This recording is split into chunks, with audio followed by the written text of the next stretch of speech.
Hey, it's Phil Hendrie here, radio legend. That's right. And you are watching and listening to Johnny Bean TV because I love it. And there's not a lot I love.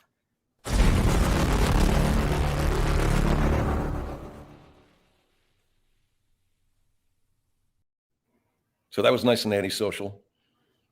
Hey, what's up?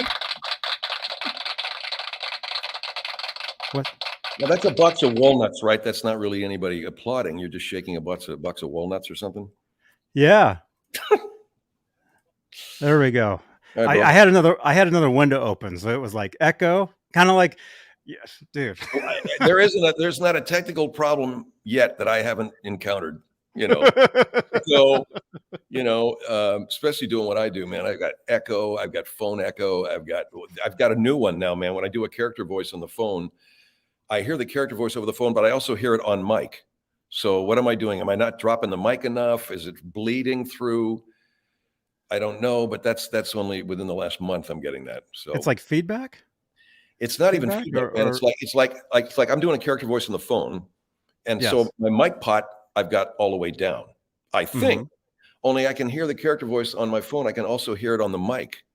So what's that? That's either I'm not pulling the mic pot all the way down, or there's some bleed. In other words, the shorted out or something.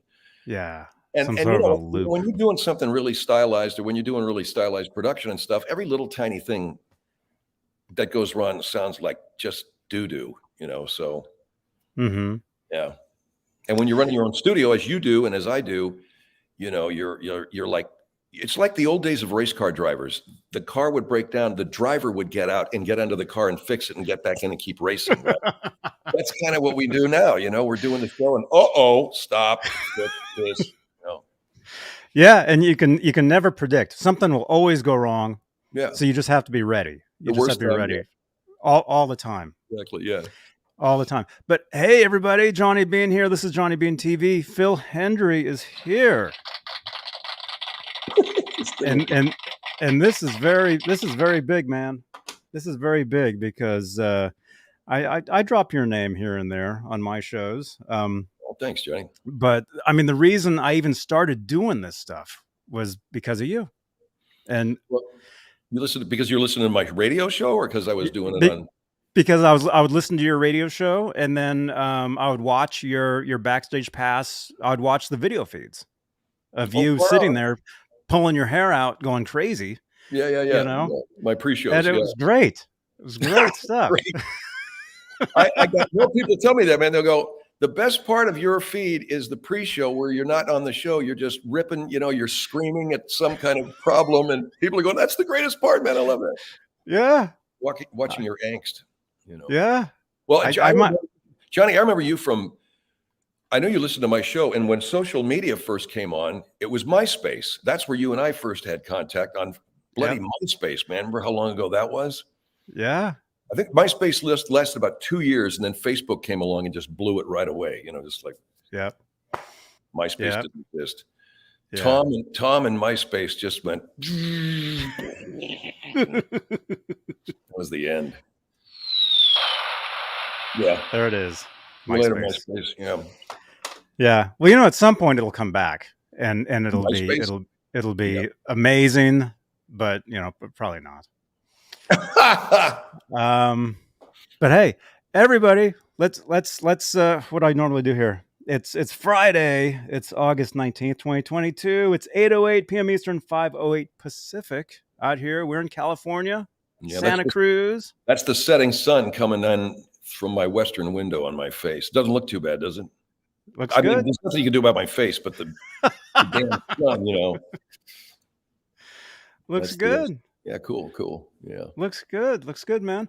So we're live on Facebook. Hello, Facebook people. We're live on YouTube. And here on YouTube, we have channel members. And the top tier of channel members are the executive producers.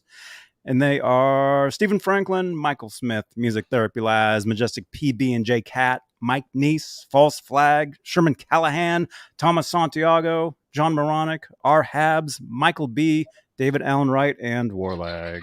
Cool. That's the top tier of channel members here on Johnny Bean TV here on YouTube. And so they're their executive producers then? Yes. That's bitching. Okay. So It's a good reward, man. Yeah. Yeah. Yeah. YouTube. Something I never thought of. It's like, hey, now you're a top listener. You're part owner of the company. Yeah. All-time Phil Hendrie listener, you now have a piece of our business. Megatodd, look at this. Oh yeah, you see these lights behind me? Mm-hmm. They change with donations towards the show. Oh, far out. Okay. Towards these shows. We're high tech. We're high tech here. Patreon? So Megatodd. Yeah, it's not Patreon, but it's like YouTube's own version of like channel membership, I guess. Yeah. Well, all that stuff. Megatodd is saying coffee on me. Thanks for the great guest. Megatodd, you're welcome, man. We're moving on up. It's been years and years of just struggling and embarrassment, but now with Phil Hendrie here, it's pushing you over the top, I'm sure. Yeah.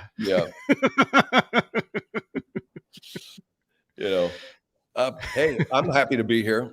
I'm proud to be here. It should have been sooner, man. As long as I've known you, you should have had me on sooner. But that's okay. I'm not going to dwell on that. I'm not going to get hurt. It's a whole new beginning here at Johnny Bean TV, and Phil Hendrie is a part of that. Well, last time you and I talked was in Santa Barbara. We were having dinner. I forget the name of the place, but it's a damn good Mexican restaurant. Remember that place? Yeah. And you were down south with Rafita. Mm-hmm. You cats were hanging down in Santa Barbara, so we just had some dinner. I don't remember much about that night. That's probably good. Oh, it was great. That restaurant was awesome. I'm sure. I wish I could remember the name of that place. It was fantastic. It was up north of the beach, someplace. I don't know where. I remember you went live on Facebook. It was before TikTok. It was the ones that vanish. Maybe it was the Twitter one. What was the Twitter? Periscope. It was you did a live Periscope from there. I remember. I think I just spit celery all over this. I just went Periscope. Oh my God. Yeah, remember Periscope? That just came and that went. Somebody went. Yeah. Somebody said, "Why don't we just make it Twitter and it doesn't have to be Periscope because it was all tied in anyway." Yeah. So we're live on Twitter right now. Oh, and cool. technically it's not Periscope, but it still kind of is. It's weird. Oh, what do you mean? Like they're still using very strange. For tour? Like the app is still there, and like you can kind of use it, but it's not. They phased it out, but they're still using it for some reason. I don't know why. But using this is called StreamYard. This whole program here. Yeah, this is we're using here. Is this YouTube's? Is this YouTube streaming? Video streaming? No, it's its own. It's called StreamYard. It's its own thing, but you can multi-stream to YouTube, to Facebook, to Twitter, Twitch, and then you can embed like to any website or actually I do an Amazon show as well, and I can actually go live to Amazon to the app through this. An Amazon show. Yeah. And that's on Amazon streaming thing? Yes. Can I do that? Sure. Is it on Amazon TV? I'm kidding, but that'd be cool. Let's just check out Amazon Prime and see Johnny Bean tonight. Yeah. Oh, that's out of sight. One of these days. Yeah. There's so much stuff now, and I'm on a lot of this stuff, man. And off air, once we're done here, we can talk and because a lot of people. Well, let me just say. Welcome everybody. Phil Hendrie is here. Now let's go back. Let's go back to my beginning first. My wife. Let's talk about you, Johnny. Yeah, my wife is the one that Rafita. She's the one that discovered you. She discovered you first. She heard you driving in the car. I think it was Bobby Dooley or something, and it was crazy. And she tells me, she's like, "Man, there's this show on the radio. It's very strange. You got to check this out." She knows my sense of humor. Where was that? Was that in LA or up north? That was we lived in Crockett, California. This is 2003. Where's Crockett? I never heard of that. Northern California? Crockett is northern. It's Okay. Crockett is right above Richmond, which is right above Berkeley. I wonder what station that was, man. Because I don't think. Oh, we were on in San Francisco. It might have been San Francisco station. It was KNEW. Okay. Yeah. KNEW. And thank you. So we only lived there for a little bit, but after that we moved to the Berkeley Hills, and that's where we really got into it. And I was listening to you every day. I'd have you blasting through the house every night from 7 to 10, KNEW. And then from there, I think you started doing the streaming thing with the camera in your studio. Yeah, we did that shortly after that. Where we were still doing the radio show? Or shortly? My national show, my radio show went from the good radio show, because I've been in radio since 1973, but when it actually was a good thing to listen to, was from 1990 until around 2006. So about 16 years of this show. Can I explain to people, if maybe they don't know? A lot of people don't know. What I did was I talked as a host, and then I talked as a guest on the phone. So I'd be like, Bobby Dooley's with us today. Bobby, how are you? I'm good, Phil. Thank you very much for having me. And so what is the problem?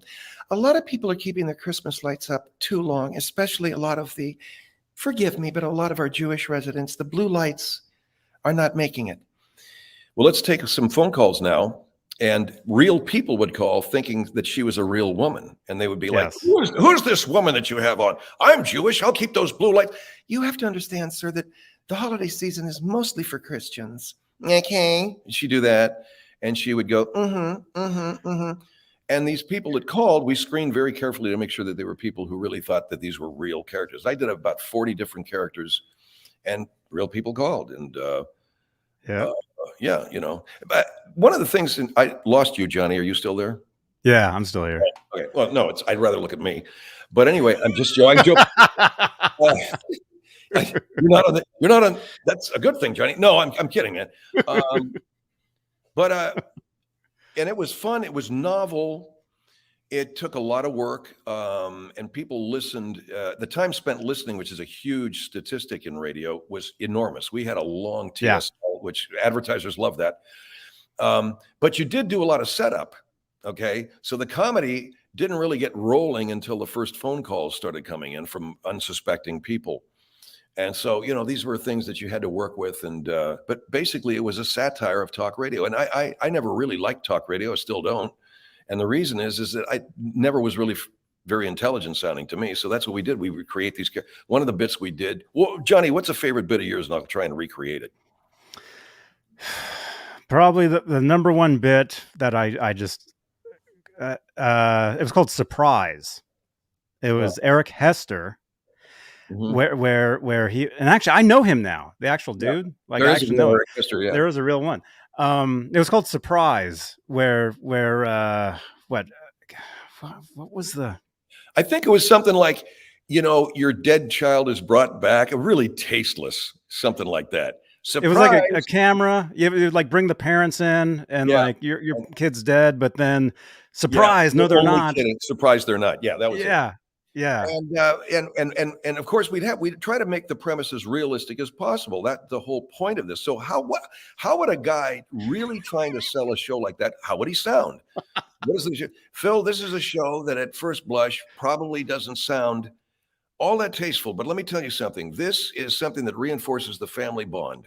We tell parents, we tell parents that their child has died. But then within the next 5 minutes, we say, surprise, we're only kidding. Here's the kid, And so to me, the greatest comedy is comedy that walks that line of reality. And so we'd have this line of reality. And naturally, callers would call who weren't familiar with the show and say, this is the most sadistic, the most sir, if you listen to what the kid comes out, he's alive. I know he's alive. You said he was alive, but and it just was funny to hear the reaction of people getting conned like that. And people would say, well, it's not fair that you do that to people. And I would counter with, they called me.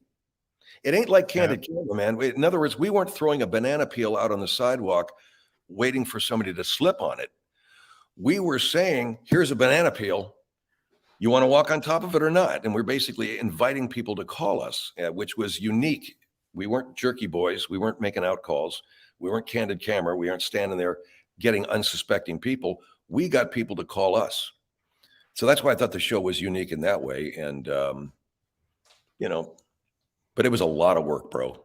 It was a lot of work, you know, doing these characters and coming up with these. And some weekends, some nights were easier than others. Some nights, like just would something that happened in my life, we could bring to the show.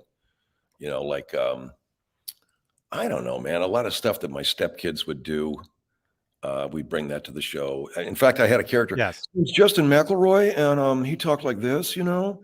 So what's up, Justin? One of the things I think as young people that we kind of resent, Mr. Hendrie, is our mothers and our mothers' friends who come into the house sometimes, and they're not really all that attractive, but they sort of try to hit on you. You're telling me that your mother's friends come onto you, not in the most outrageous ways, but they think because they think they're hot and they're not. They're really vile looking, and you know. So then we'd ratchet it up from there, and. Yeah, what woman should be hitting on a 16-year-old boy? None. But by the same token, they don't like being insulted saying that their asses are too big. So that made for a very interesting, but that was like listening to my kids up inflect at the end of every sentence is what created Justin McElroy. And, you know, if you listen to young people, I like listening to the show and it's pretty good. And, you know, and that kind of thing. So yeah, wherever the inspiration came from, you know, we'd do it.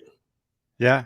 Yeah. And you would hear that. You would hear that. Oh, Rafida, she's here. She's handing me notes. Huh? Raj Faneen. She's going to start. Oh, Raj Faneen. Yes. Raj Faneen, the Big Mac. Yes. The Big Mac. This is an area that is now sort of something I'm reworking because there is, and I think it's a legitimate complaint. There's an area of criticism in comedy that says that the continual characterization of minority characters by white performers is could possibly be perceived as racist. I wouldn't go that far, but I would say that I've backed off doing ethnic characters. But Raj was one of them. He was from Alexandria, Egypt, and you know, Phil, do you listen to our show? I listen to your show every day. I love to listen to Phil Hendrie, you know, but the thing I think is wrong is Americans and this addiction to fast food, you know, and fast food. Yes, they have this Big Mac, and they Todd. He had a son named Todd that only spoke Arabic, you know, even though he was born in America. Yeah. Todd, Todd says Big Mac makes Americans look like filthy pig. I don't mean to be offensive, Mr. Hendrie. Well, you're being very offensive saying filthy pig, but the pig, you know, American pig. I love America. Don't get me wrong, but the fat pig with a Carl's Jr., I don't know, man, you know. And of course, it was tough not to laugh while you're doing the bit. So, were they the ones that would sing too? Because there was the blues. Remember the blues song? Was that Raj Faneen and his son? I don't know. Was that them? I don't remember, dude. I know. People tell me about shows that I honestly don't remember doing. Yeah. But at the end of a show, I would get off the air and I'd get home. My wife would ask, "What'd you do tonight?" I said, "I don't remember." How'd you get here? I don't know. I know I got in a car and drove home, but I can't remember what we did. You know? But it was just all just like bam, bam, bam, churning along, and you're improving all of it, and you're writing it as you go. You know, it's not. People think, oh, it's total stream of consciousness, right? No, that's not it at all. What it is you have bullet points of where you want to jump from. You're going from this point to this point to this point to this point. But what you do between those bullet points is the improv. So you're working your way to the next point. You're working your way to the next point, and that's the fun of improv. You know, where you, where Raj, you know, and the fun of doing a Raj Faneen is going from "Good evening, Phil" to "Americans with their fast food, they make me sick to my stomach," you know, and then getting from that to the first caller who says, "You know, I was just driving along and I heard this gentleman on your show talking about Americans. Do you understand the money that we give in foreign aid?" I'm not talking about foreign aid, sir. I'm talking about what you look like when you stick it in, you know, I can't. I had a guy call me one time. And the other thing that's interesting, Johnny, is callers will call and they'll try to manipulate the content emotionally. Yeah. We were doing something about, I don't know, some bit, and a guy called up and he said, "Do you know that my daughter," I don't, you don't mean to be offensive, but when someone is purposely trying to manipulate the emotional content of your show, you see it coming and you deal with it right away. And this guy says, my daughter was killed last night by a violent rapist. Is this guy telling me the truth? Is he not? I don't know. But the character answered saying, was she a piece of ass? I'm sorry that she, and right away, people, oh, how dare you? Well, how dare he call up and drop that in the middle of my show? He didn't have to. And he didn't have they try to they try to take over. They try to take over the emotional flow of the show, and you can't let them do it. So that also was kind of a point of I thought a great point of satire on the show, But the whole thing was you do your show for your listeners. Callers are not listeners. Talk show callers represent less than 2% of your audience. They are active participants on the stage with you. They're performers, whether they like it or not. And so I'm doing my show for all of my listeners who rarely ever even contact you. Most people that love and enjoy your show let you know it by patronizing your advertisers or buying a subscription to your website. They don't write you fan mail. I like people who do, but they're not the majority. The majority of people are just out there living their lives. And the active listener, the caller, is not the listener. So, I would always say I do my show first for my audience. I do it second for me.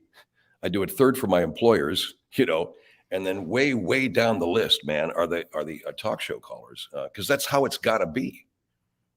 And don't you understand? I'm the listener. Oh, we don't care, man. Drive your car off a cliff now. You'll do a whole world of, These are the little things you learn along the way, So. Yeah. And man, Rafita, she's laughing in there. Rafita, yeah. She probably remembers that show. Yeah. Dude, I would play your bits in the car. I mean, we'd be trying to go to sleep at night. I'd be giggling, listening with the headphones, with the iPod, I had a bit that I did once.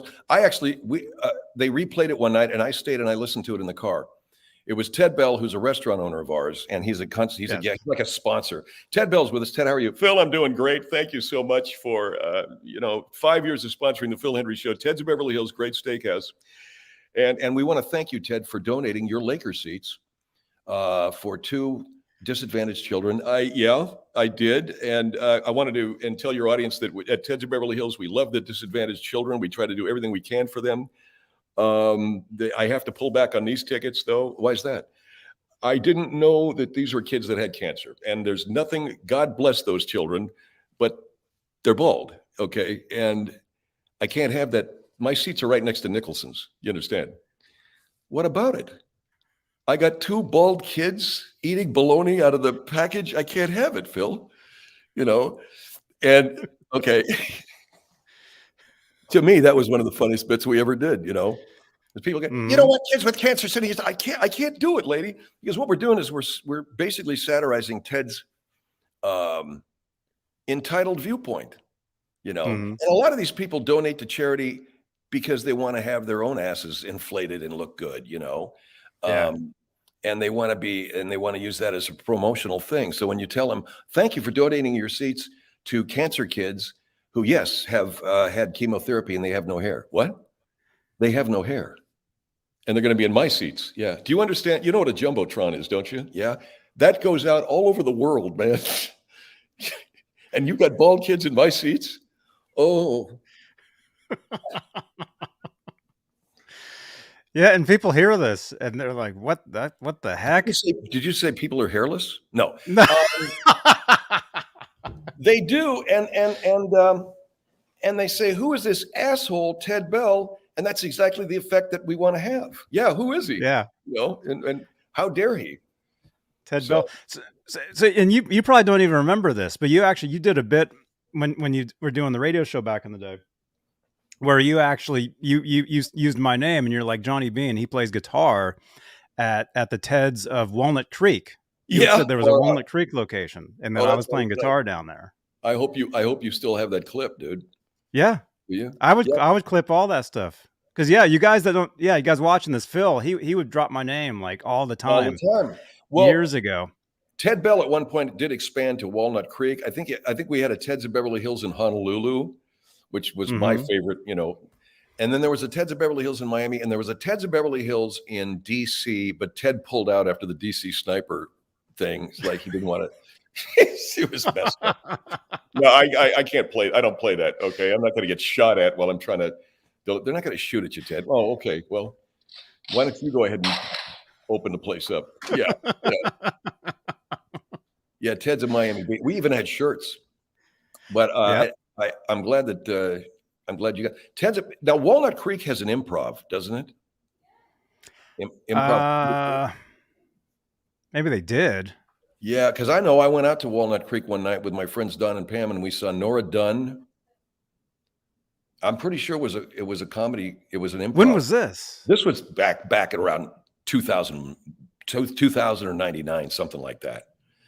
But they used to live out in the East Bay, and I would go and visit them. And we drove into Walnut Creek one night, and we saw Nora Dunn on stage at I think it was Improv in Walnut Creek. I don't know, maybe it was like Berkeley, and I didn't get it.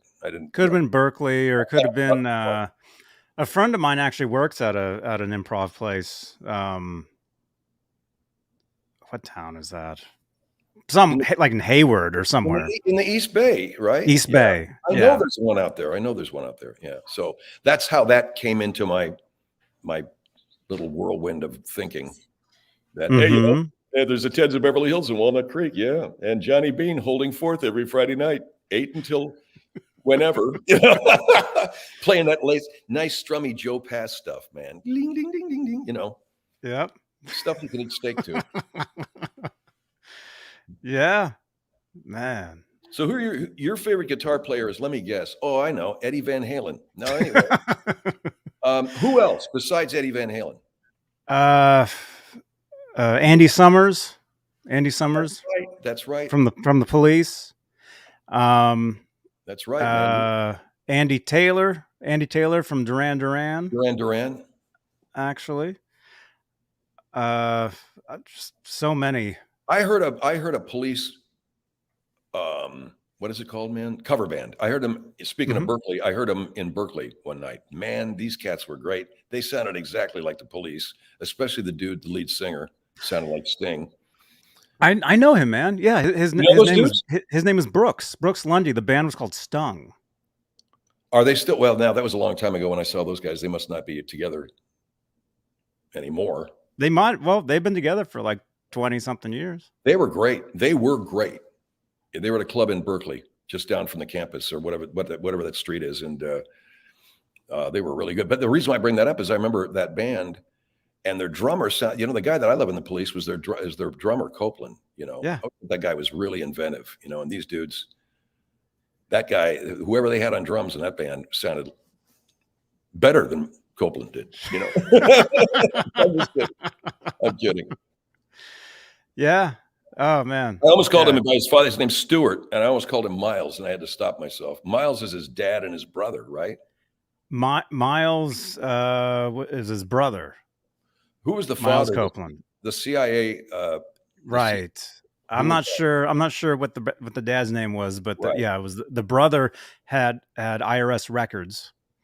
Yeah, and their father worked for the CIA, I guess, and he traveled around the world with when they were kids. Well, and he wrote books. My father read books by Stuart and Miles Copeland's father. Read at least one of his books because I saw it in my dad's library. Next thing I know, the kid is playing drums in the Police. It's a weird world, It's just it's a wacky world. Yeah. So all right. So Andy Summers, Andy Taylor, Eddie Van Halen, and then there ain't anybody else. Everybody else sucks. Tom Morello, Rage Against the Machine. Oh, okay, yeah. You know them? Yeah, I do. He's another one. What about the old school guys, man? I know that you're a good deal younger than me, but do you still like listen to Hendrix, or do you listen to Bloomfield? Sure. Mike Bloomfield? Sure. Yeah. Okay. Well, that's good. Okay. Moving on to our next subject. I think I'm blurry, actually. I'm trying to stay away from this glare that I've got coming at me from both sides of the room. I've got the glare here. I've got one coming in from the Navy base over here. Mm-hmm. You know, it's pretty cool. Yeah, well, it's a cool effect. It is cool. As long as if I'm the radio legend that some people make me out to be, then I should have sort of a just hello. I'm not Phil Hendrie. That's just the stage name that I've chosen. My name is Orvac, OVOC, Ovac, but I put an R in there. Yeah.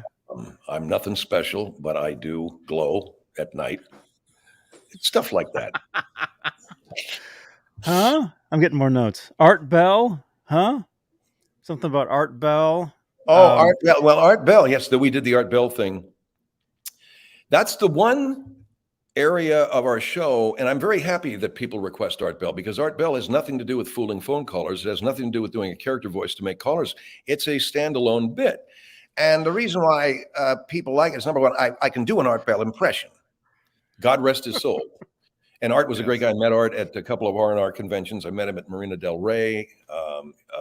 Art was a big guy. I don't know if you know, I'm 6 feet tall. Art's about 6'2". He would like tower over me a little bit.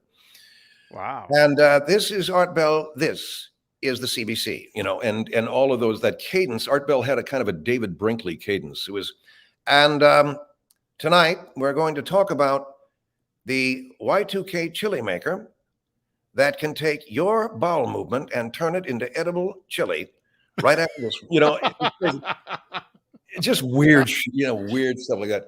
And, you know, and we're outside of Area 52.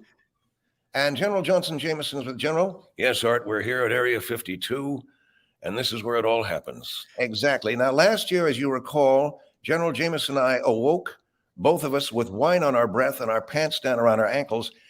And I'm not going to deny what could have happened, but I don't remember. That's right. We're going to get the aliens back. You know, this kind of shit. Just, people dug on that, you know, and we get requests, and I don't do Art Bell requests now because he's passed on, and I think that it just ain't cool, man. Yeah. I don't want to do it. He's not with us anymore, but they're all there on our website, philhendrieshow.com. That's right. Yeah. That's right. philhendrieshow.com. We actually have the link right here. I mean, I'm sure everybody already knew, but just in case they didn't. Yeah, you can go to our website. We've got like 50,000 hours of archived radio and our digital show, which we commenced back in 2013. And we did do Art Bell for a period until Art passed on. And all it was simply, you know, Dancing Queen, and then and good evening and welcome. This is you know, whatever you call it, Coast to Coast Overnight. Coast to Coast. Coast to Coast Overnight. And tonight we'll have with us a man who's invented something called Goblin Juice. Isn't that right? Oh, that's correct, Art. And what is Goblin Juice? It can, you are invisible when you drink it. This is an invisibility juice. And let me tell you something, folks. You're not going to hear this anywhere else than here on Coast to Coast Overnight. Dancing Queen, you know. I was like, Goblin Juice. Yeah, this is Goblin, and I've been working on it. And you work on this where? In my kitchen. And I know you can see me, but I'm pretty sure I'm invisible to everyone else. All right. You know, whatever, man. The thing about Art Bell that I think needs to be said is that Art Bell gave dignity to all those people. In other words, it used to be when I was coming up in radio and you had a guy that believed in UFOs, it was a great opportunity to make fun of him. Or if you had a cat that believed in extra dimensional creatures, it was a great opportunity to make fun of him. Art did something completely different. He was the first guy to come along and say, okay, tell me about it. Tell me about the aliens. Tell me about the extra dimensional creature. Tell me about Bigfoot. I want to hear. I want to, you know, I may believe in it. You know, I'll go there with you. And that was brilliant. That was brilliant, because the minute that he lent credulity to that, and it's in the middle of the night and he's out in the high desert and he sounds all, you know, Art just, it was beautiful, man. And Art is like one of the few radio personalities that I have to say, one of the few personalities that I respect because of his uniqueness. You know, that his show was completely unique. He did something else that nobody ever did up to that point. Art was the first guy I ever heard, and he did it successfully, to open an hour with a commercial. You don't do that, man. You open up with your A material and then you hit your first break at 15 minutes after. Not Art. You're like, and this is the Art Bell Show. Now you can get the crap maker chili. But what the fuck? Dude. He's the first guy I ever heard who opened up an hour with a commercial. And that was unheard of. You always waited for your first break, which was generally 13, 14 minutes later. The other thing that Art did that you never did until he did it, and he did it successfully, and I think it's because of the time of night and the material, he did 45-minute phone calls with guys. Any program director in the world would have told you up to that point, what? Get off the 5 minutes tops, maybe 10. But Art would just be, well, go ahead, tell me. And so the other thing, Art, that happened, and you're lost in this world of weird where the dude on the phone is talking, and now you're saying these were liquid creatures? They were liquid creatures. They were liquid creatures, and they lived in my toaster. And this would go on for 45 minutes, and you could do what? Be glued to it. So it takes cats like Art Bell to show you to break these molds, And I worked at the same company with Art. I worked at Premier Radio, and I know a lot of backstory on what went down with Art, And it was like any other show that was popular. You're dealing with all kinds of shit, all kinds of backstage shit. But that guy was a unique talent, and that's what I give him major points for that. Originality is everything for me. Yes. As I sit here, thanks a lot, Johnny, for having me on. I still got 45 minutes of some dude going, and then what happened was the man came. He had rabbit-sized ears. Why are you laughing? I couldn't imagine. Well, you think it's these? I'm not talking about the Easter Bunny. Now, am I? Yeah, we would listen to him. We would listen to I guess George Norrie was after him. George, yeah, good man. Good man. George, show, I mean, George, it's still great. By the way, George showed up at the Christmas party with Playboy bunnies. It's crazy. George. Anyway, George Norrie, the overnight show. Yeah. So back when I think we were probably listening to Coast to Coast and Art Bell first, and then once we discovered you, we would hear your take on Art Bell, and then when you would listen to his show later, you would just think about you, about what you were doing. And I came up with a character, General Johnson Jamison, because I couldn't remember the name of the dude that Art had on. Who was that guy's name? It was Richard C. Hoagland. Was that it? Yeah. Okay. Yeah, maybe that's it. Yeah. So I just came up with Johnson, and I saw Art at the R&R thing. He goes, Johnson Jamison, huh? But what happened was national overnight radio had not been exploited really fully until Larry King came along, man. It's probably before your time, because you can't only know Larry King as a TV host. Yeah. Larry King was on the radio, man, and he was on midnight to 6 out of DC, and he had that beautiful low voice, and it was late night. Larry King here, and we're talking to Duke Beldever. How you doing, Duke? I'm great, Larry. Okay, so, and it was politics, and it was issue-oriented, but there was something about the pacing of the show and Larry's very rich voice that made it just a hit. It was a smash hit, and that was the first. Now, people are going to tell you locally in New York, there was Long John Neville. Out in LA, we had Ray Bream. There was Wolfman Jack. A lot of people don't know that Wolfman Jack was an overnight show, man. And the other thing about Wolfman Jack is Wolfman Jack was not a top 40 show. Wolfman Jack didn't play the Supremes. Wolfman Jack played real gritty R&B. Wolfman Jack was playing Howlin' Wolf. Wolfman Jack was playing, Lightning Hopkins. His show, I think the greatness of Wolfman Jack was not just the character itself was so bloody unique and wonderful. The music was great. It wasn't anything you're going to hear in top 40 radio. And that was all overnight. That was where you could get away with that stuff. And so along comes, finally, somebody figured out how to exploit it for a large amount of money nationally. And it was Larry King on Mutual, And then I got my job at CNN, Johnny. and I kissed that radio stuff goodbye. You only a yeah, that's right. You know, Hendrie could have that radio world. It was me, Norm Pattis, Beverly Hills. Yeah. So, I'm trying to stay away from this freaking radioactive glare here, man. Because look at that, Jesus. Are you at a table? Is that it's a bar stool. I've set my laptop up on a bar stool. So cool? The laptops are out about here. That's how high up your ass would be if you were sitting on this bar stool. Yeah. Man. Yeah, I got a million stories, man. I got a million stories. I know. What time is it? Because I got to get lost here in a couple of minutes. I'm kidding around. I'm joking. What is it? 5? Oh, it's 5:45. I can hang till like another 15 minutes. Is that cool? Sure. Yeah, that's good. I love you, Johnny. I'm happy to be here, but you know, there's only so much I can take. No, I like it. I like talking shop with you, man, because you are not just a performer in terms of podcasts, but you're a musician. You know. Yeah. And yes. How are you with jazz, man? Do you dig jazz at all? Do you listen to jazz? I do. I listen. Yeah. Have you heard this dude on saxophone, Chad LB? Do you know who I'm talking about? No.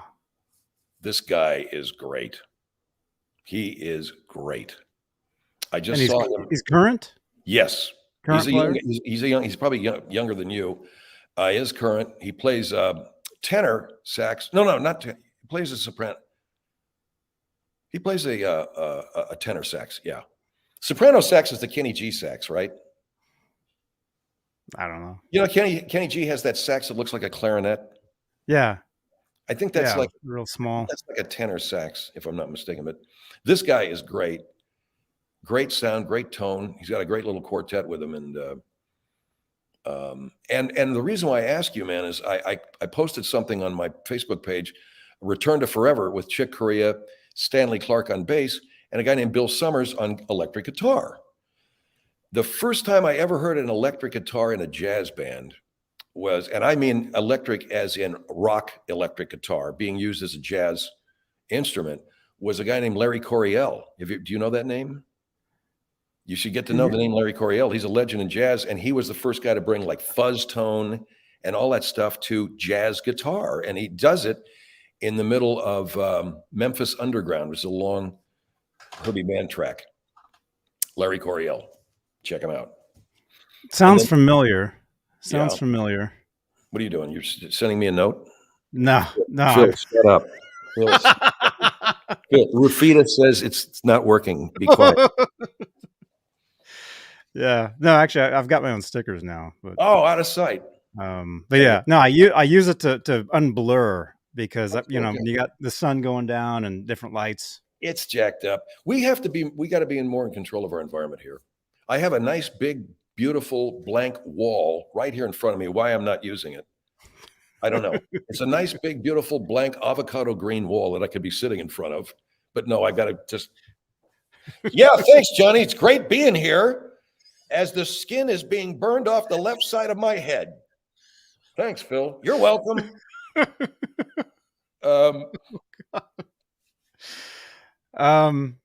But yeah, I love jazz music. I love. I mean, I listen to everything. Who's that other cat that plays?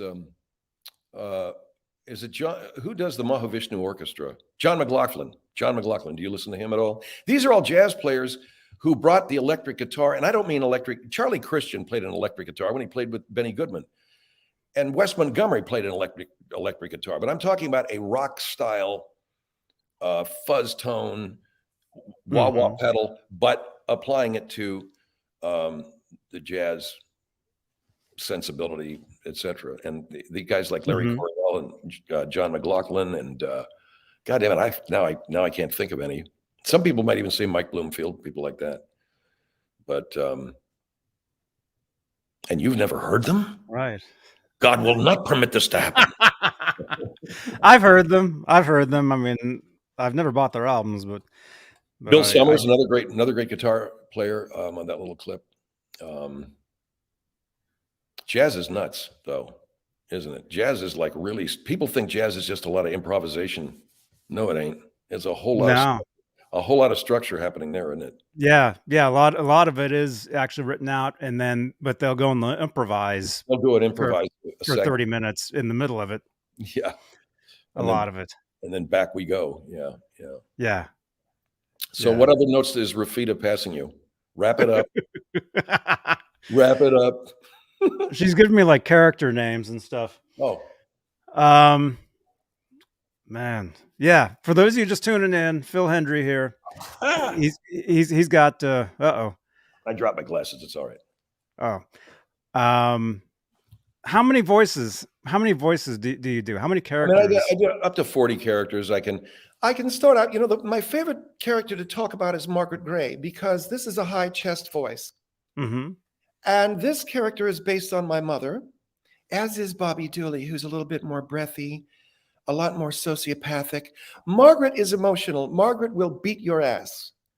And forgive me, Johnny, but I'm a woman, but I won't take any stuff from any man. And if any man talks down to me or thinks he's going to get away with some crude remark, I'll bury this in places that you haven't even thought of. So Margaret is a hard ass. And this voice came to me one day as I was doing my show in Ventura. I hadn't even gotten out of small market radio yet. And a guy had called, and he was probably from a local Navy base. And he was saying, Mr. Hendrie, I enjoy your program so very much. Thank you for taking my call. Well, thanks a lot, sir. You're welcome. And the inspiration came to me. Let's go to Margaret. Hello, Margaret. Hi, Phil. I was just listening to the man before I came on. My God, he was quite devastating, wasn't he? Do you have his phone number? My heart was just racing.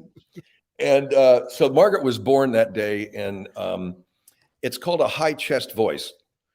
Falsetto is this. It's Mickey Mouse. This is falsetto. And most guys, starting with Monty Python, do female voices up here. Monty Python, they do the grandmother voice like this, see?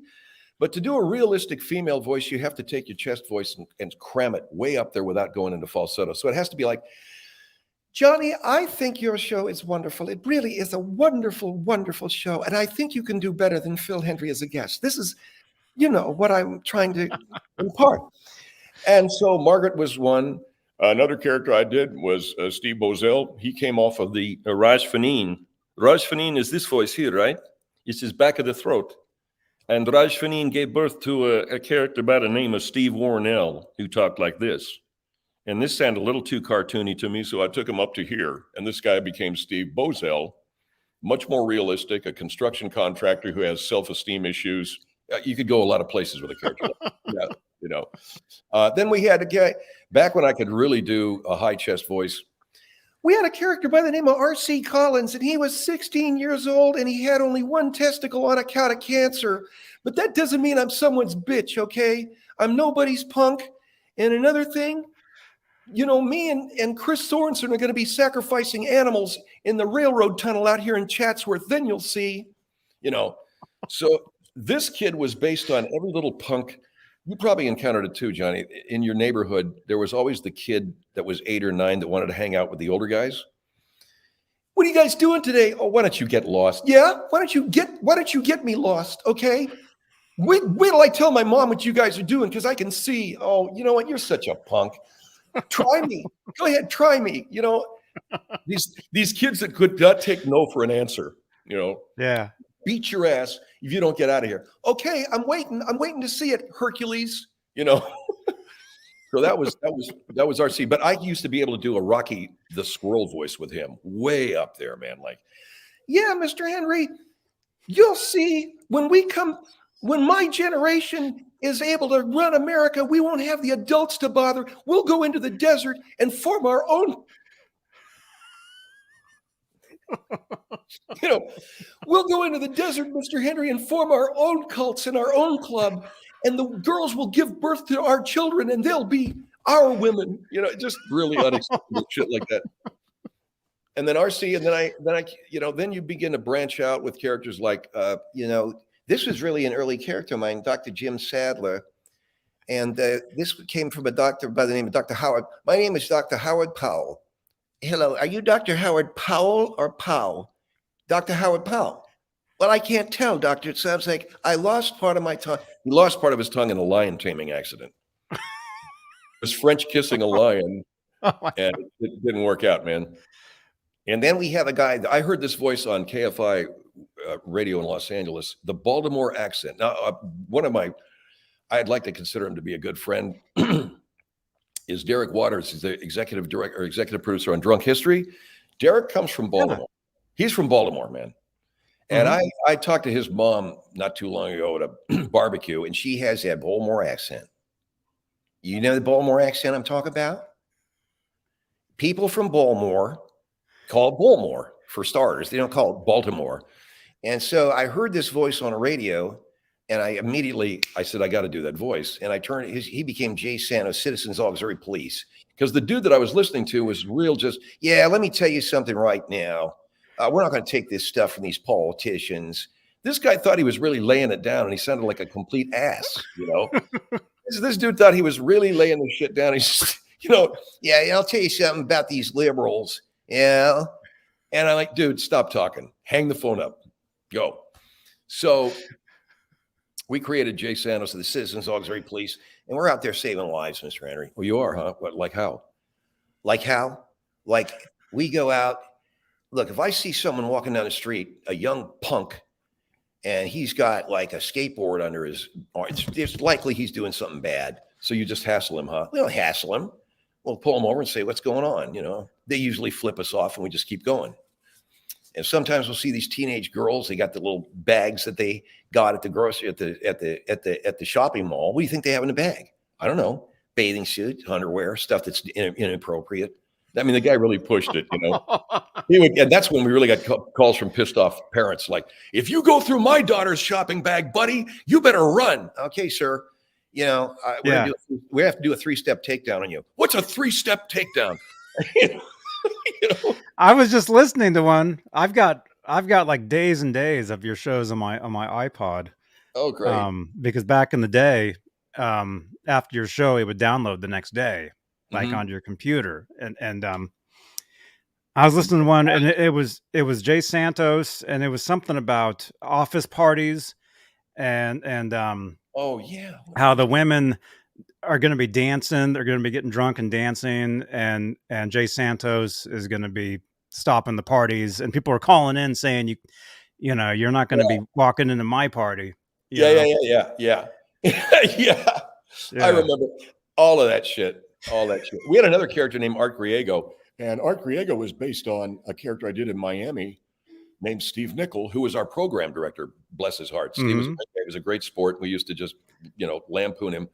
And I'm Steve Nichols, program director at WID. When I got to LA, I changed it to Art Griego, and I'm a commercial pilot. I'm a retired commercial pilot.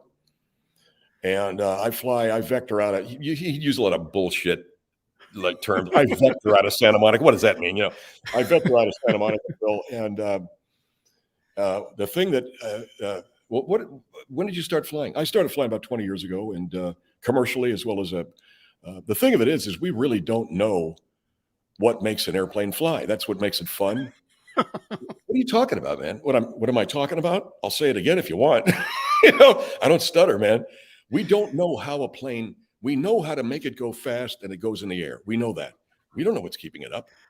But, well, then how could you possibly fly? It's the challenge for me of flying this thing and not knowing how it's being done, And he would make this blanket statement like, no pilot knows. Every pilot that's up there is scared to death.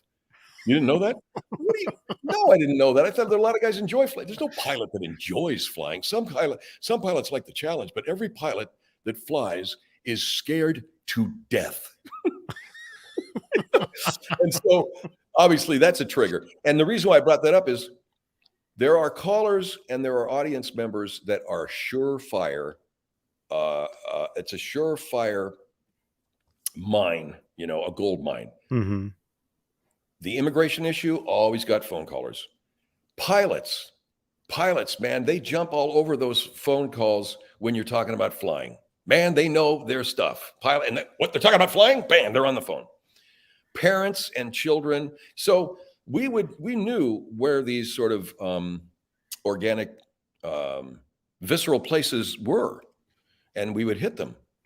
Especially if we were having a hard time prepping a show for the night. I said, well, let's do something on pilots, because we know these guys are going to call and flip out, because we just got done saying that pilots don't know how airplanes fly. And, and the other thing is like, and the other thing that you hate as a pilot, you hate geese, you hate these flocks of geese. I'm sure you understand. Well, they can get into the turbine, they'll get into the, and as a private pilot, especially when you're flying a prop job, Phil, there's some things you can do.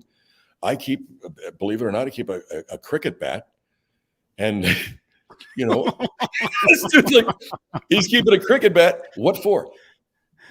Because when these geese get close, I hang that bat out the window, and I'll go ahead. I'll take 2 or 3 of them out with it. So this cat is he's going to war against geese with a cricket bat. And so Art was another early character that we did.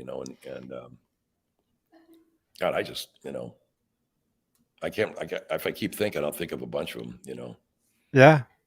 Well, our friend Symmetry here. Thank you, man, for the donation. He's saying any Canadians in your arsenal. Now we have a man named Ward Hornick, and I want to talk to you, Phil, here about hockey. If you're not again, Ward, you call every night. Well, I'm calling again tonight because the Stanley Cup playoffs are on. Or don't you know anything about that? And you try to get the aboot. I don't want to do the aboot too strong, because then it sounds like a caricature, although that's what it is. The Stanley Cup playoffs. And what time's it on? About 8, 9. But I heard you. And one of the characters that I have is Dr. Jim Sadler, who I lift. I do a lot of weightlifting. Yeah. And sometimes I can hang my arm out the window of the driver's side, and I have such a bulked up arm. That it scares other drivers. They don't mess with me because they know that I lift. So then Ward, and this guy Sadler, just because you have a well-muscled arm hanging out the window, you think that's going to scare me? So that's kind of one Canadian that we do. That was a bit, right? That was a bit. I remember hearing that one. And he would be outside lifting in his Speedo. And you like to go outside and lift weights. I'm sure you think you're turning the women on. So I'll never forget when we were on in Canada. We were on WF. What was it? WF? What station? We were on in Canada. CFAN. Mm-hmm. And we got a call from Northern Ontario, man. Now, in America, we've got hillbillies. We get a call from a guy like this, okay? And Johnny, I love your show. I never miss it. But the problem is our internet's down because when it rains too hard, it exposes the fiber optics, and we've got wildlife that'll gnaw through it, that kind of shit. Well, in Canada, this is what they have. My mother told me that half a loaf was better than no loaf at all. Okay, so I don't complain. And you swear to God, you're talking to somebody in Ireland, but that's rural Ontario and Newfoundland. These cats have got like Irish accents. So I mess around with that sometimes. Where are you from? You from Ireland? No, I'm not from Ireland. Never been to Ireland. I wouldn't go to Ireland on a bet, on a dare. I'm a Canadian, huh? I'm from Canada. That kind of shit. My family is originally from Canada. Yes. My parents had no accent at all. No accent at all. Now, I don't know what that was about. Maybe I didn't hear it, but you'd think if I grew up hearing a Canadian accent, it would rub off on me, wouldn't it? You would have it. Yeah. My father and my mother had no Canadian accent. My cousins do. When I talk to my cousins on the phone or I go to Canada, they've got a very clear Canadian accent. My uncle, all of them. My folks came down from Canada to the States, and maybe they lost it after a while. By the time I got to be old enough to understand what was being said to me, they didn't have it anymore or something, but it was not there, so. Mm-hmm. That's our Canadian roots. This is Canadian Roots tonight with Ward Hornick. And tonight we're going to talk about hockey. Okay, now how is that played? How is it played? It's a round, they hit the thing. Oh, forget it. If I've got to explain this sport one more time, well, I like the fights. You like the fights. Sure, you'd say that, wouldn't you? We're not proud of the fights in hockey, but let me tell you what. You can give as good as you get. This kind of shit. So, yeah, I was listening to one of your shows the other day, but it was from years ago. And hey, Sheila, welcome. Sheila Bridges is here. She's loving both of us out of sight. Yeah. on Facebook. Thank you, Sheila. Welcome. Yeah, Sheila, she discovered, I think it sounds weird. She discovered me because of you, but she loved my dog, Howie. Yeah, Howie. And my dog Howie was like an internet sensation for years. That's the reason why I even have like all the riches and everything that I have is because of him, you know. But no, because I started my YouTube channel because of my dog and all his my early videos are all him. All of Howie, I know. Yeah. But that's how do you remember when I had the Phil Hendrie lookalike contest and you entered Howie? It was me with a ski cap. So you had Howie's picture there with a ski cap on. Yeah. I think he won. He did. We gave him the win. Yeah. He did. I've got the CD. He was a sweet, one of the best boy. ofs. Yeah. Yeah. Yeah. Hey, BOTL. Thank you. How about the Milwaukee Lions? Oh, the Milwaukee Lions was a thing that I did. I got a hold of a Madden 2006 PC game. They don't make them anymore. Madden doesn't make a PC game. They only make it for Xbox or whatever it's happening. But at that time, download. They had a PC game. So I was able to create an entire league of teams, and I gave them goofy names like the Tampa Hicks and they had a bunch of weird names. And the Milwaukee Lions, I don't know, I called them that for some reason. And I thought, well, what the hell? Since as long as I've created this league, why don't I create an actual league play?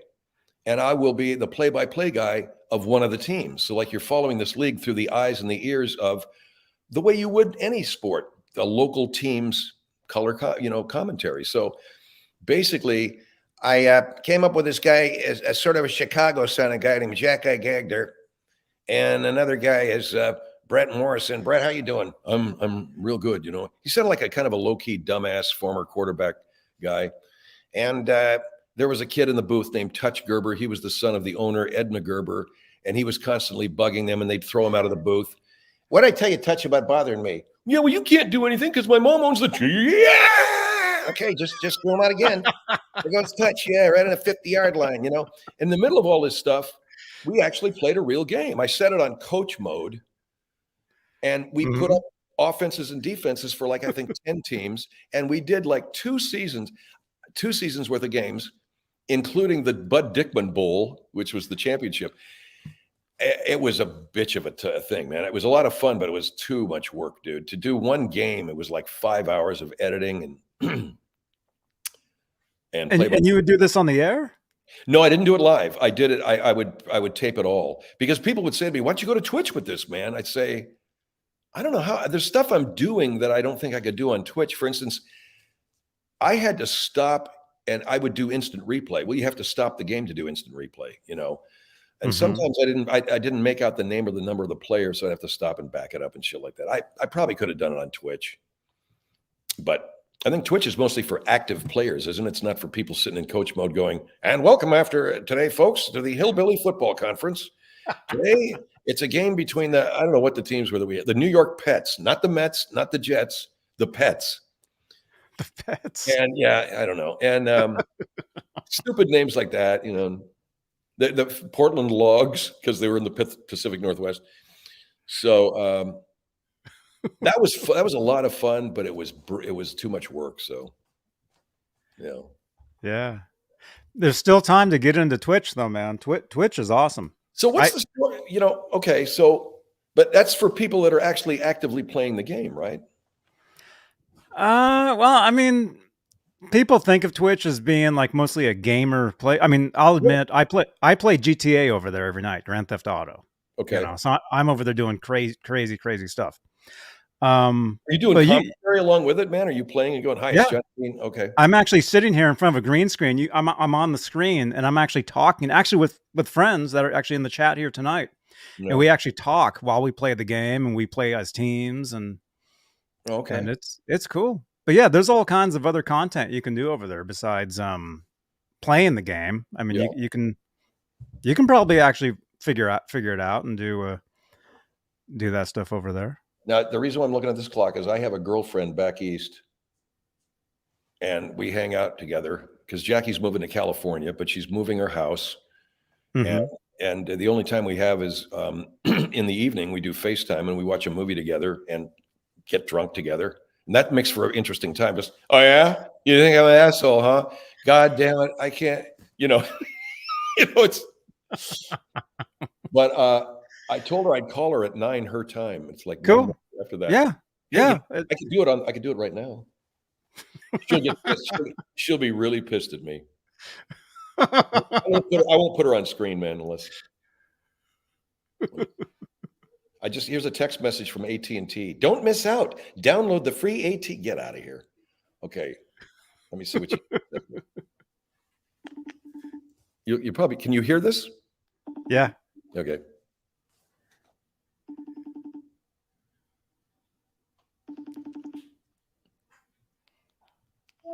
Hi, baby. Hey, I'm still on. You got all dressed up? I'm still on with baby. I'm still on with Johnny. Oh, I'm still on. sorry. No, that's okay. I'm calling you to tell you. I gave it away by saying you got all dressed up. I know. Johnny interview. Yeah. Oh, no. I'm not going to put you. I won't put you on camera. But I am on with Johnny. They can hear your voice. Okay. Okay. I'm going to wrap it up with Johnny. I love you, and I'll be with you here in just a couple minutes. Sorry, we went long, baby. I can see that. That's good. So it must be fun. Just keeping track. It is. Yeah, Sorry, I'm having you don't normally dress, in a nice blue shirt. I don't dress for you. In fact, I got nothing on generally when you call me. All right. Generally. So That's true. All right. I'll call you in a couple minutes, Dollface. All right. Love you. Love you, babe. Bye. Bye-bye. Bye. I just cut her off. She said, sorry, I didn't mean to cut you off, honey. Yeah. Awesome. So Jackie and I worked together, WIOD, back in the day, back in the late 90s. And she was married and I had a girlfriend. It was entirely professional. We knew each other. And then as the years went by and things, kind of changed in our lives, we contacted each other again. Guess how? Through Facebook. And we decided, hey, let's meet and talk. And we did. And I used to live in Miami, so I knew, and I flew down there, and we've been doing this long distance thing now, man, for like 2.5 years while she's wrapping up her house and trying to sell 30. She's been in that house for 30 years. And sometimes I'll call her and I go, what are you doing? Don't you love me? God damn, sell the house already. No, she's all by herself selling this house. And she's one of these women, the kind. No, she's one of these people who just likes to control it all and doesn't want any help and doesn't want me bugging her. So I'm flying down there at the first of the month. And we're going to celebrate our birthdays together. And this is how we live our lives these days, man, on FaceTime. Thank God for FaceTime. Yeah. So. Yeah. Well, awesome, man. Well, awesome. Johnny, I love you, man. Am I wrapping up too soon here? No, it's all good. It's all good. I said to her, sorry, I cut you off. You didn't. How are you texting and still on with Johnny Bean?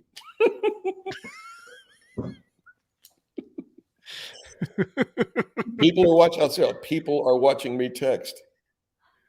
I should have told her to tune in, but generally she's like a lot of girlfriends that one might have. Is it like a work thing? Yeah, no, that's like you just go and do it. So yeah. Well, hey, you'll have to come back, man. I hope so, man. This is a lot of fun, and I'll do it. I'll position the camera somewhere other than in the glare of radioactive. Afternoon light. God. Thank you, Johnny. All the best to you. It's all good, man. Phil Hendrie. Man. Keep on rocking with the channel. Everything. Thank you. You're welcome, man. And let's talk more off air. Because, okay. I got to hook up with her right now. But yeah. I just mean in general. Let's message and get it together, man. Set up another time. Yes. And when you're down here, man, let's have some dinner or something. We got to go find that Mexican restaurant, man. Do you guys get down here much? Barbara. Do you get down here much? I get down there. I get down to Anaheim for the NAMM shows. Okay, yeah. If you know what that is. Yeah, guitar. Yeah. That was a wild guess. I had no idea what you were talking about. Guitar. Yeah. Okay, good. Yeah. Cool. All right. Thanks, Johnny. You're welcome, man. Phil Hendrie, everybody. Yeah, I'll message you. This is a blast. Right. Best of luck with the show, man. It's great. It's a lot of fun. Thank you so much, man. Thanks for letting me run my mouth. You're welcome. Because there's a lot of hosts who'll just, okay, yeah, just calm down, Phil. Yeah. We have a lot of questions we got to get through. Yeah. Yeah. And Rafita, Cool. thank you very much. My best to Rafita. Thanks for the questions and keeping us on track. And Ned, wherever Thank you. you are, Ned. Love And you. Ned, where you at, you man? want to see him real quick? Yeah, hell yeah, I want to see Ned. Hang on, Yeah. hang on. Where's the boy? Hi, folks. Now that Johnny's gone, I'd like to promote a special concert I'll be having. There he is. Hey, Ned, my man. There he is. Hey, Ned. He doesn't look happy though. Is he okay? Oh, he's fine. Hi, Neddy. He's Hi, fine. buddy. There he is. He's awesome, man. Yeah, he is. He's Better. awesome. And he actually knew Howie. We got him literally like 6 months before Howie passed away. So they actually hung out together and stuff. God, Howie, man, that was a sad day, man, when I heard about him going. Yeah. That was a sad day, bro. Yeah. So, the best to Howie. Thank you, man. Thank you. Yeah. All right. Thank you, everybody, for watching. Phil, I don't again. mean to end it on a bummer, but you got me thinking about Howie, and I started thinking about it. Anyway, thanks everybody for watching, and thank you, Johnny, for having me on. I had a blast, man. Thanks for reminding me of some good times. Yeah. Yeah. Sure. Everybody check him out. PhilHendrieShow.com. That's the place. There you go. Podcasts, Everything. video, everything. Goofy shit. Yeah, goofy shit. Weird shit. Yes. Weird scenes inside the gold mine. Yes. Is that like a Doors thing? Awesome. Okay, All right. bud. All right. I'll talk to you soon, man. I'll let you go. Okay, brother. Peace out. All right. Thanks, everyone. Thank you, Rafita. Thanks, Ned. All right. Bye-bye. Don't swallow the canary. See you, man. There he goes. Phil Hendrie. Thank you, robot. Thank you, everybody, for watching. And actually, here's a photo from Santa Barbara when we were hanging out. Right there. We had dinner back in 2015. Had a great time. So thank you, everybody, for watching. This has been great. Phil, he'll be back. If you guys haven't, there's so much more to get into with him and the stuff he's done. Just Google him. Google Phil Hendrie and check him out. Thank you so much, channel members, for all your continued support for these shows. And I will see you guys tomorrow night, Saturday night. I think our friend Paco will be here hanging out with us. And what else? Like, share, subscribe if you dig this stuff. And I'll see you on the next show. All right, Johnny Bean TV. Good night.